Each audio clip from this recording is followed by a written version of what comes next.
반갑습니다. 그 가명 데이터 부분 설명드릴 SK텔레콤 이동욱입니다.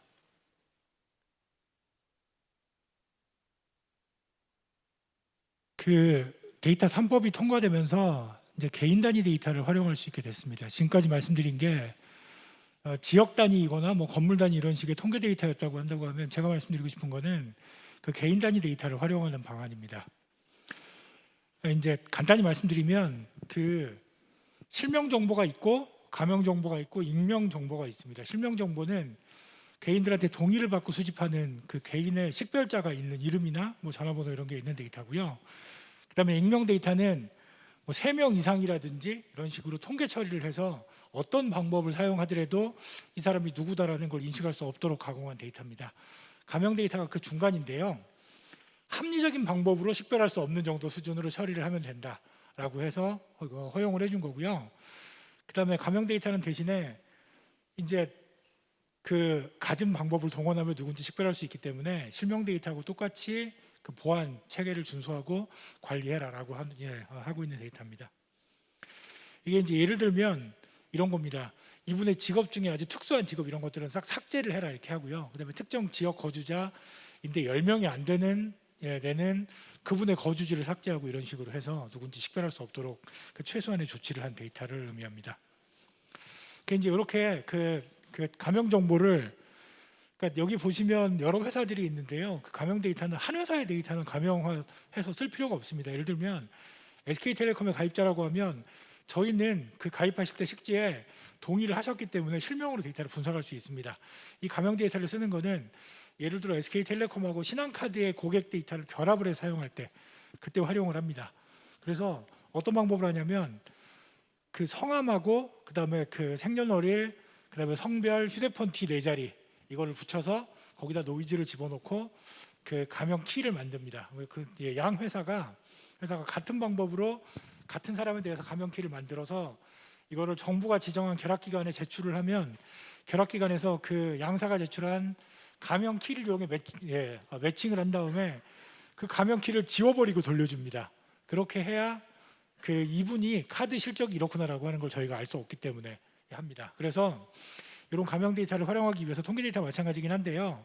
그 회사들이 많은 얼라이언스들을 만들고 있습니다. 이제 SK텔레콤이 참여하고 있는 얼라이언스는 그랜데이터라고 해서 그 SKT, 신한카드, KCB, 그다음에 뭐 LG전자라든지 홈플러스라든지 롯데멤버스라든지 그다음에 부동산 114라든지 등등 뭐 한전이나 그다음에 그 도시가스 얼라이언스 이런 데들이 있습니다. 이렇게 여러 데이터를 갖고 있는 기업들이 모여서 만든 얼라이언스가 있고요. 이 얼라이언스를 만드는 거는 서로 데이터를 결합해서 우리가 당신 걸 쓰고 싶습니다가 아니고 데이터를 판매를 하자라고 하는 취지입니다. 그래서 그 SK텔레콤의 고객 데이터와 뭐 A 기업의 고객 데이터를 결합해서 해당 회사에 공급하고 하는 식으로도 사업을 하고 있습니다. 이제 사내 목적으로 당연히 활용을 하고요. 그 가명 데이터를 결합을 하면 어떤 게 좋아지냐면 그 장점을 첫 번째 말씀드리면 통신사가 얻을 수 없는 정답을 얻을 수 있습니다. 예를 들어서 현대자동차하고 SK텔레콤이 가명 데이터를 결합하면 현대자동차의 특정 차종을 타시는 분들이 누군지 구분을 할 수 있습니다. 저희는 기존에 모르죠. 그리고 신용카드 데이터를 결합을 하면 특정 업종에서 1년에 얼마 이상 그 상품을 구매하시는 분들을 구분할 수 있습니다. 그럼 이제 반대로 저희는 모델링을 합니다. 아, 이분이 통신 데이터 특성으로 볼 때 특정 상품을 1년에 얼마 이상 구매하겠다라고 하는 거를 추정할 수 있는 모델링하는 데이터로 쓸 수 있는 거죠. 개인 단위이기 때문에요. 이게 이제 전기차를 갖고 저희가 그 테스트를 해봤습니다. SK텔레콤, 신한카드, 그다음에 KCB는 신용정보 회사고요. 신용정보 회사는 각 개인들이 무슨 차를 갖고 계시는지를 알 수 있는 방법이 있습니다. 이제 차량 할부를 하시면 그게 그 차량 담보대출이라고 하더라고요. 금융 관점에서는. 그래서 담보물로 어떤 차를 타고 있어라고 하는 걸 알 수 있는 겁니다. 결합해 보니까 그 결과적으로 이런 게 있었습니다. 이건 이제 제가 재밌는 페이지를 한 페이지 는 거고요. 전기차를 타는 분들이 일반 차를 타는 분들에 비해서 추정 소득이 한 1.4배 높은데요. 그 카드 소비 금액은 1.8배 정도가 높습니다. 그러니까 그 이제 소득이나 자산 대비 소비가 좀 더 많다. 하고 그다음에 자산은 한 1.7배가 많다. 이렇게 보시면 됩니다. 월급 많은 사람이 전기차를 타는 경향보다는 자산이 많은 사람이 전기차를 타는 경향이 높고 그다음에 소득이나 자산보다 소비 성향이 조금 더 높더라 이렇게 이런 식의 분석들이 가능해지는 겁니다. 하고 통신 데이터하고 결합을 해보니까 저희가 재밌는 걸 알았습니다. 전기차 사시는 분들을 통신사가 예측을 할 수 있겠더라고요. 이게 전기차를 구매하시는 시점 한 6개월 전부터 전기차 관련 콘텐츠 소비량이 막 늘어납니다. 아, 이분 6개월 내로 전기차를 사겠구나라고 하는 걸 예측할 수 있고요. 그다음에 전기차를 구매하시면 콘텐츠 이용량은 거의 그대로예요. 그런데 종류가 바뀝니다. 이제 충전소 찾고 이런 식의 콘텐츠 소비하는 거 바뀌더라고요. 그래서 아, 이분이 전기차를 타겠구나라고 하는 거죠. 이게 가명 결합의 첫 번째 성과입니다. 이분이 전기차를 타는지 저희가 모릅니다. 모르지만 정답지를 붙여주니까 이렇게 예측할 수 있는 모형들을 만들 수 있는 겁니다.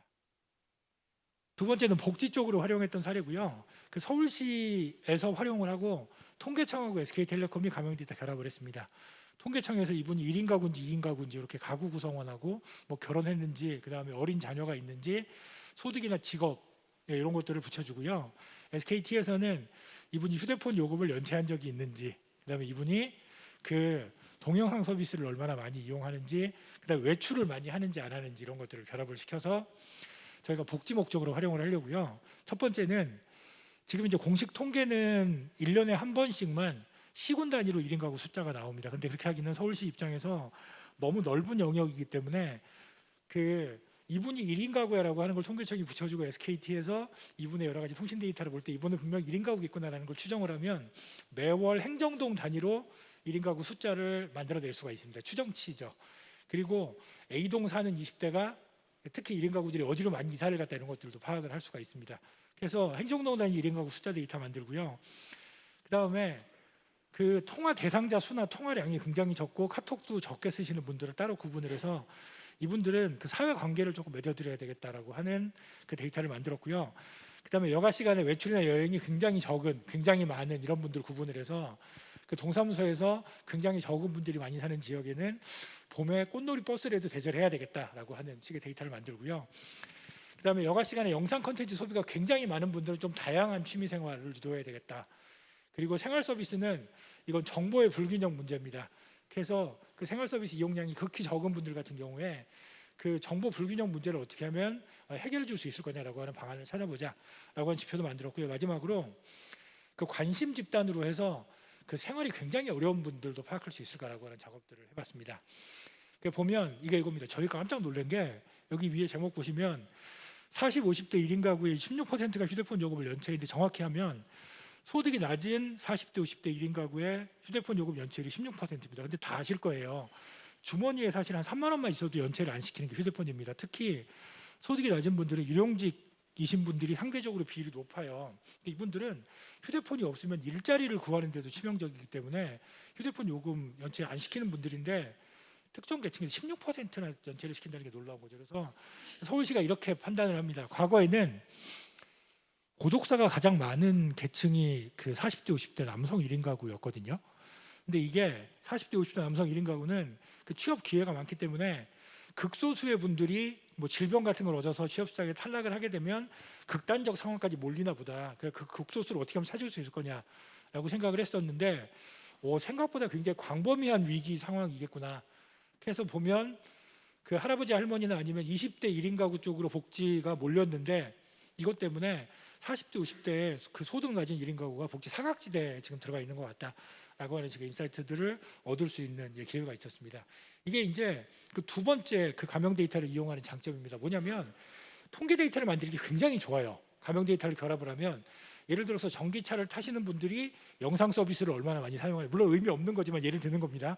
이런 것들도 만들어낼 수 있는, 그래서 여러 회사의 데이터를 조합을 해서 과거에 절대 알 수 없었던 항목의 데이터들을 통계처럼 만들어내는 것들도 가능하더라. 이게 이제 그 두 번째고요. 해서 A 커피 회사의 그 강한 충성도를 갖고 있는 고객은 웹사이트를 주로 어디를 많이 사용하더라. 여행 사이트 연결되는 것들도 있고 있더라고요. 그래서 이제 이런 식의 것들을 만들어서 코마케팅을 하거나 하는 쪽으로도 활용을 하고 있습니다.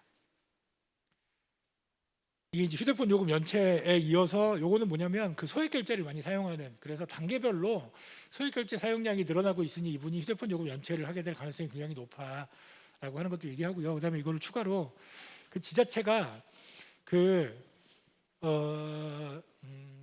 그 왜 전기나 수도 요금 연체하는 것도 이런 것들을 알 수가 있어서 단계별로 이분이 점점 어려워지는구나라고 하는 것들도 파악할 수 있겠다라고 하고 이분들한테 복지 서비스를 제공하는 방안들을 찾고 이제 이런 노력들을 하고 있습니다.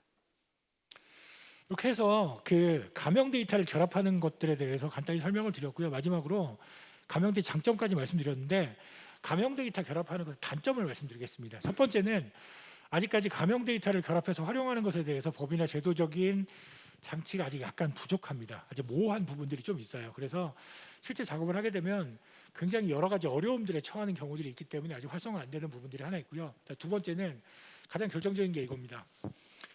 거의 모든 우리나라 회사들이 다 CRM을 했어요. CRM은 자기 데이터를 갖고 자기 고객을 분석을 합니다. 성공했다는 얘기가 그렇게 많지 않습니다.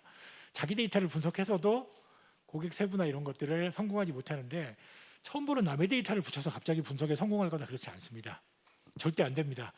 해서 저희가 약 한 20건 정도 가명 결합을 해봤는데 하면서 얻게 된 게 아주 명확한 주제로 굉장히 좁은 범위에 대해서 깊이 있는 인사이트를 얻고자 해서 아주 구체적으로 거기에 필요한 데이터들을 모아서 분석을 하게 되면 성과가 납니다. 알 수 있어요. 1인 가구처럼. 그런데 우리 고객의 전반적인 특성을 한번 보자. 아무것도 안 보입니다. 그래서 그 주제를 명확히 했을 때 이게 보이고 그 주제를 어떻게 찾느냐가 굉장히 중요하더라라고 하는 게 중요해 보인다라고 하는 게 단점이고요. 그래서 지금 뭐 SK CH나 이런 회사들이 그 가명 데이터를 활용하는 것에 대한 슈퍼바이징 사업들을 시작을 하셨어요. 그래서 당신이 이걸 알고 싶으면 이런 데이터를 갖고 있는 데가 여기고 이렇게 가져올 수 있고 결합을 하면 분석할 때 이렇게 하고 해석은 이렇게 하시면 됩니다라는 컨설팅까지 한꺼번에 해주시는 그래서 그 가명 데이터 자체를 사고파는 사업이나 그다음에 여기에 대해서 이제 슈퍼바이징하고 컨설팅하고 하는 쪽도 사업들이 커지겠다라고 하는 생각을 합니다. 이상 마치겠습니다. 감사합니다.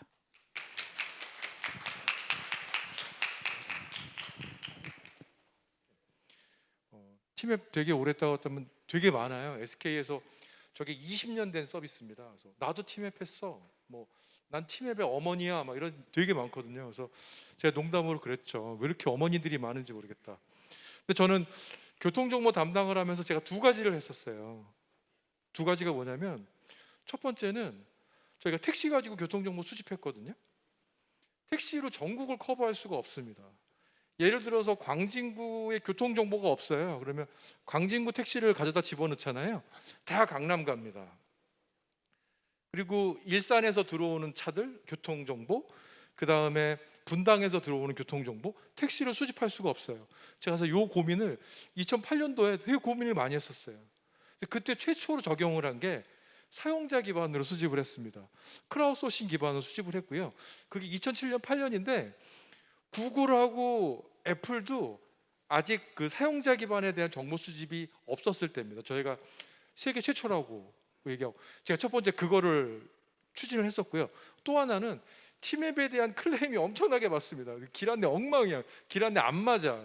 이게 제가 이제 그런 얘기 들을 때 그런 걸 어떻게 선순환 구조로 해결할 수 있을까? 정보를 주잖아요. 그러면 그 링크마다 여기를 몇 분에 통과해야 됩니다라는 데이터를 저희가 가지고 있어요. 저희가 한 달에 1000만 명 고객한테 길 안내를 주거든요. 그러면 그 고객들이 길 안내 받는 그 길마다 그 작은 링크에 여기를 3초에 통과해야 돼. 근데 실제로 통과한 시간 저희가 수집을 합니다. 근데 3초에 통과해야 되는데 30초 3분이 걸렸잖아요. 그 링크를 저희가 관리를 해요. 그래서 뭐 저희한테 야, 길 안내 너무 엉망이야 라고 얘기했었을 때 저 자신 있게 얘기해요. 좋아질 겁니다. 고칠 수 있어요. 왜냐하면 저희는 그 데이터를 가지고 있기 때문에. 그래서 제가 이제 티맵에 있다가 지금 텔코 데이터 왔거든요. 텔코 데이터로 온 이유 중에 하나는 티맵보다 더 방대한 데이터고 그 케이스를 사례 위주로 끝나는 시간을 맞춰드려야 되겠어서 45분 안에 설명드리도록 하겠습니다. 2016년에 되게 무서운 사고가 있었어요. 봉평터널 사고인데요. 지금 뭐 말씀드리기 좀 그럴 정도로 되게 무서운 사고였고, 뭐 버스 기사가 졸았고 앞에 K5 차량 타신 분들이 대부분 돌아가셨습니다. 너무 끔찍한 사고였고, 근데 저는 그 봉평터널이 되게 위험한 구간이라는 걸 알고 있었어요. 저희 그 연구원 지금 서울대 교수로 가신 분이 저 봉평터널이 사고 많이 난다. 막 그 데이터를 달라고 하셔서 데이터를 드린 적이 있었거든요. 그래서 와, 봉평 터널이 사고가 많이 난다고 했는데 이렇게 큰 사고가 났던 거예요. 그래서 제가 데이터를 막 보기 시작했습니다. 그래서 데이터를 가지고 사고가 왜 날 수밖에 없었을까? 파란색 선이 있죠. 파란색 선은 속도예요. 속도가 새벽 시간에 높다가 이제 일요일 올라오는 서울 방향이니까 막히기 시작하죠. 근데 빨간색을 주목하셔야 되는데, 저 파란색 속도의 베리에이션 가지고 어떤 사고를 분석한 논문은 되게 많습니다. 그래서 제가 하나 더 추가했던 거는 저 빨간색 교통량이에요. 교통량이 점점 올라가죠. 그리고 파란색 속도를 보시면 속도가 왔다 갔다 하죠. 저 파란색 속도가 왔다 갔다 한다는 의미는 차가 가다 서다를 했다는 얘기예요. 그가 이제 표현을 하자면 속도의 분산이 크다. 속도의 분산이 크다는 건 되게 위험한 거죠. 근데 점점 교통량은 용량을 향해 점점 이제 차간 거리가 좁아지면서 점점 사고가 일어날 가능성이 높아지는 거죠. 또 하나 발견한 게 있어요. 그래서 지금 사고 난 구간이 평창에서 면원 구간인데, 보시는 것처럼 전주도 되게 위험했었어요. 전주도 사고가 안 났을 뿐이지 되게 위험한 구간이었다. 그리고 이 페이지에서는 왼쪽 노란색하고 오른쪽 노란색을 보시면 차이가 있잖아요. 그만큼 평창 IC로 진입하는 차들이 많다라는 거예요.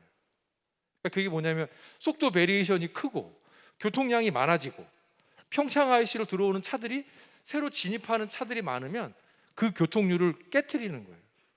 교통률의 안정성을 깨트리는 거죠.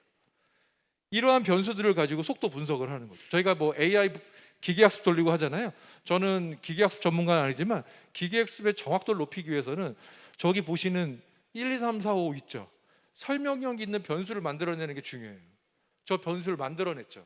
저걸 가지고 넣으면 어떠한 길 안내가 가능해지냐면 빠르지 않아도 안전한 길 안내가 가능해요. 저 이제 팀앱 때 저걸 했었습니다. 그래서 사례 위주로 설명을 드리고, 아까 저희 뭐 통신 데이터 정확하고 저희가 좌표 단위로 만들어서 교통량 만들어 보겠다라는 거예요. 지금 이거는 저희 을지로 T타워 중심으로 저 시간 보이시죠? 새벽 2시, 3시 가고 있죠. 아침 시간이 되면 T타워로 전부 모여듭니다. 막 을지로 입구 시청 쪽으로 막 모여드는 게 보실 수가 있고요. 이제 막 난리 났죠. 이제 출근하는 겁니다. 그리고 이제 낮이 되면 막 왔다 갔다 하고요. 이거는 저희 전체 인구예요. 전체 인구로 환산한 그 오리진하고 데스티, 출발지하고 목적지가 을지로 입구에서 30분 이상 머문 데이터를 다 뽑은 겁니다. 보시면 이제 1시, 2시 넘어가죠. 이제 퇴근 시간이 되면 이제 발산을 하게 되죠. 그런 것도 저희가 데이터로 확인할 수가 있습니다. 이게 속도가 빠르게 뿅 날아오는 거는 KTX 타고 오신 분이에요. 지금 퇴근 시간 다 집으로 돌아가는 겁니다. 그래서 이걸 저희가 이거 같은 경우에 전국 데이터로 구현을 해서 다 보실 수가 있고, 오리진과 데스티네이션만 지정하면 확인하실 수 있어요. 다 확인할 수 있는 데이터다. 이 치기 고도화 부분은 저희도 그 부스 전시하고 있으니까 제가 저자 직강으로 한번 설명을 해드릴게요. 그래서 하여튼 통신 데이터 가지고 GPS 없이 정확히 만들어낸다라는 게 강점이고요. 저 같은 경우에는 팀앱을 오래 했기 때문에 교통량 쪽, 교통 쪽, 모빌리티 쪽, 그래서 그쪽을 하고 있고, 어떻게 보면 저희 B2C보다는 대부분 B2G가 많아요. 그래서 국토부, 지금 뭐 세종시, 요런 데이터는 저희는 사업팀이기 때문에 이거 뭔가 저런 아이디어가 있네 이게 아니고요. 실제 상용화된 거라고 보셔야 돼요. 상용화돼서 정확도 90% 이상 확보를 했고, 그거를 지금 저희의 목표는 전국 교통량 데이터를 저희가 첨단 교통 시스템, 그래서 어마어마한 돈을 들여서 검지기를 다 세우거든요. 그 검지기 없이도 정확하게 운용 효율적으로 쓸 수가 있죠. 제가 아까 말씀을 드렸었는데 저 검지기 좋죠. 정확히 뽑아낼 수가 있는데요. 그 검지기 데이터를 이렇게 보고 있지 않습니까? 낮에는 정확해도 새벽에는 이상합니다. 근데 그거는 저희 데이터랑 비교하면 저희가 찾아냈었어요. 그래서 국도에 있는 검지기의 이상한 부분도 찾아냈었고요. 그리고 왼쪽은 지점 교통량, 오른쪽은 구간 교통량이라고 그래요. 왼쪽은 그 지점을 통과한 차량이 몇 대냐, 일반적인 교통량이고요. 오른쪽에 있는 구간을 정해서 그 구간에 차가 몇 대가 있느냐는 밀도예요. 밀도가 왜 중요한지는 한번 설명해 드릴게요. 이제 보시는 이 그래프에서는 눈이 와도, 눈이 온 날이거든요. 눈이 온 날 서 있는 제대로 서 있는 검지기랑 비교했을 때도 정확히 따라간다. 그리고 T맵 속도랑 비교해도 눈이 온 날은 특이하죠. 속도와 교통량은 반비례해요. 속도가 빠르면 교통량이 저 속도가 빠르거든요. 근데 눈이 오면 속도도 줄고 교통량도 주는 거 보실 수 있고 저희 그 데이터가 잘 따라간다. 그다음에 그럼 그 데이터 가지고 뭘 할 수 있을 거냐? 현재는 저 위에 있는 세 단계예요. 뭐 T맵이나 내비게이션에서 원활 서행 정체하잖아요. 고속도로가 40km면 39km면 빨간색이고요. 42면 노란색입니다. 원활과 서행. 그거 가지고 구분하기는 어렵죠. 근데 밑에 있는 게 속도 기준으로 구분을 한 거예요. 속도 기준. 그러니까 위에는 속도, 밑에가 교통량. 그래서 지금 보시는 것처럼 영어로 돼 있는데 애매해요. 근데 저희가 31단계 국제 표준 기준으로 만들어서 여기 교통량이 몇 대야 이 값으로 주는 게 아니라 드리는 거죠. 끝내라고 마이크 끄신 줄 알았네. 시간이 지났군요. 그래서 요 지금 아까 밀도 개념은 요 부분인데요. 지금 가장 막히는 게 저 스테이셔너리예요. 스테이셔너리가 가장 막히는 부분인데 그 스테이셔너리 구간을 구하는 방식은 보시는 것처럼 회색 막대 그래프가 교통량이고요. 파란색이 밀도입니다. 밀도. 그래서 빨간색 부분은 뭐가 차이가 있냐면 교통량은 늘다가 줄기 시작했어요. 머릿속에 잘 생각해 한 구간이 있는데 교통량은 늘다가 교통량이 줄기 시작했습니다. 근데 지금 파란색 밀도는 늘죠. 그게 뭐냐면 이미 차가 꽉 들어찬 상태에서 나가지는 못하니까 들어오는 교통량이 줄기 시작했는데 그 구간의 밀도는 늘어나고 있는 거예요. 그 구간이 스테이셔너리입니다. 완전 극정체인 거죠. 저거는 도로를 관리하는 사람들 입장에서 꼭 필요한 데이터입니다. 저거를 저희가 데이터로 구현을 했다. 통신 데이터를 기반으로. 이것도 움직이는 거 보이시죠? 이게 그 통신 데이터로 뿌린 꼭 GPS 데이터 같죠? 이게 통신 데이터로 뿌린 겁니다. 이걸 어떻게 구현했는지도 궁금하시면 부스로 내려오시면 저자 직강으로 설명을 드리고요. 그 다음에 그 앞에서 보신 데이터를 가지고 저희가 신호교차로에 집어넣었어요. 비심이라는 시뮬레이션 프로그램이 있습니다. 교통공학에서 쓰는 프로그램인데 그거 가지고 넣었을 때 밑에 보이시는 파란색, 노란색이 뭐냐면요. 실시간 교통량, 회전 교통량을 넣었을 때 개선된 신호 체계를 제안해 주는 거예요. 지금 신호 체계는 타임이 정해져 있어요. 그게 아니라 실시간 교통량을 알면 많이 가는 회전에는 더 많은 현실을 줘야 되거든요. 그게 저 녹색입니다. 저희가 이 사업은 교차로 한 개가 아니라 교차로를 더 늘려서 세종시랑 하고 있고요. 앞에 있는 교통량 부분은 지금 서초구 전체 있죠? 서초구 전체 교통량 수집하는 부분을 서초구화 하고 있어요. 그래서 거의 마지막 장입니다. 마지막 장인데 저희가 이동하는 데이터는 모두 알 수가 있기 때문에 아까 말한 차량, 그다음에 뭐 보행자, 모든 어떤 이동하는 모든 데이터는 저희가 수집을 해서 여러 그 모빌리티 분야에 활용을 하겠다라고 말씀을 드리도록 하겠습니다. 시간이 좀 넘어서 죄송한데 질문 통합으로 받을까요? 네, 전기차 부분이 마케팅 전반에 활용될 수 있을 거라고 생각을 해서 답변 드리겠습니다. 일단 활용은 안 했습니다. 왜냐하면 저거는 이제 분석을 위해서 했던 작업이기 때문에 활용을 안 했고요. 대신에 아까 얘기했던 그 큰 자동차 회사에 제안은 하고 있습니다. 비싸게 부르고 있습니다. 그리고 그 가명 데이터를 실제 마케팅에 활용할 때 전 가명이기 때문에 누군지 알 수 없습니다. 누군지 알게 되면 안 되는 거죠. 그래서 저희가 그 현 단계에서는 두 가지 지원을 하고 있는데요. 첫 번째는 아까 말씀드린 것처럼 코마케팅 할 수 있는 대상들을 찾아드립니다. 두 번째는 저희 고객을 대상으로 저희가 갖고 있는 채널로 광고를 지원하는 사업을 하고 있습니다. 아직은 이런 정도고요. 가명 데이터 활용이 이제 한 3년쯤 돼가면서 더 많은 마케팅 사례들이 나오고 아이디어들이 나올 거다라고 기대를 하고 있는 상황입니다. 네, 또 계속해서 질문들이 올라오고 있는데요. 해찬영 매니저님도 혹시 답변 주실 수 있는 질문 고르셔서. 저는 T맵 나온 지가 돼가지고 T맵 오픈앱을 잘 모르겠습니다. 저거는 제가 담당자는 소개시켜 드리고요. T맵 교통량 차이는 있죠. 이 도로 보시면 T맵에 지나가는 차는 100대가 지나가면 10대 미만입니다. 그리고 T맵을 써야지만 데이터가 올라와요. 근데 저희 통신 데이터는 뭐 아무 안 하셔도 끄지만 않으시면 그거 계산해 보면 저희 점유율이 50% 정도라고 보면 10대 지나가면 5대가 저희 교통량 데이터다. 그 차이라고 보시면 될 것 같습니다. 이제 그 가명 데이터에 대해서 적합성 평가, 적정성 평가라고 합니다. 이게 굉장히 중요한 일인데요. 그 위아래 두 개를 한꺼번에 말씀드리면, 일단은 각 회사에서 가명 처리한 거를 그 정부기관을 통해서 결합을 하게 됩니다. 그래서 가명 처리한 걸 결합하는 방식이고요. 그다음에 적정성 평가는 어제도 이제 이것 때문에 간담회가 있었는데요. 적정성 평가가 아직까지는 완전히 계량화가 안 돼 있습니다. 점수를 못 매기면서 그 적정성 평가라는 심사위원들을 정부가 위촉을 해서 그분들이 심사를 하시는데, 심사하시는 분들에 따라서 약간씩 엄격하고 덜 엄격한 차이들이 있습니다. 저희 내부에서는 일단 말씀드린 그 개인 식별이 가능하냐라고 하는 것들에 대해서 저희가 1차 테스트를 하고 그 통계를 내보면 대략 짐작을 할 수 있거든요. 그래서 그렇게 하고 그다음에 최종적으로 가명 처리한 다음에 다시 한번 심사를 하는 식으로 2번 심사해서 보내고 있고요. 그다음에 그 결합기관에서는 일단 각 회사에서 결합을 시켜주세요라고 온 것들에 대해서 회사별로 다시 한번 개인 식별이 불가능한지 판단을 합니다. 그다음에 결합하고 결합된 거에 대해 다시 식별이 불가능한지 이제 최종 판단한 다음에 내보내니까 한 번 가명 결합할 때 총 4번의 적정성 평가가 이루어진다. 그리고 남은 과제는 이 적정성 평가에 대해서 좀 계량적인 기준을 만드는 게 필요한데 그 부분은 아직 약간 부족해서 조금씩 차이는 있을 수 있다, 이렇게 보시면 됩니다. 네, 이상으로 그 Q&A 시간은 마치도록 하겠고요. 그 저자 직강으로 설명을 듣고 싶으신 분들은 부스를 찾아주시면 될 것 같습니다.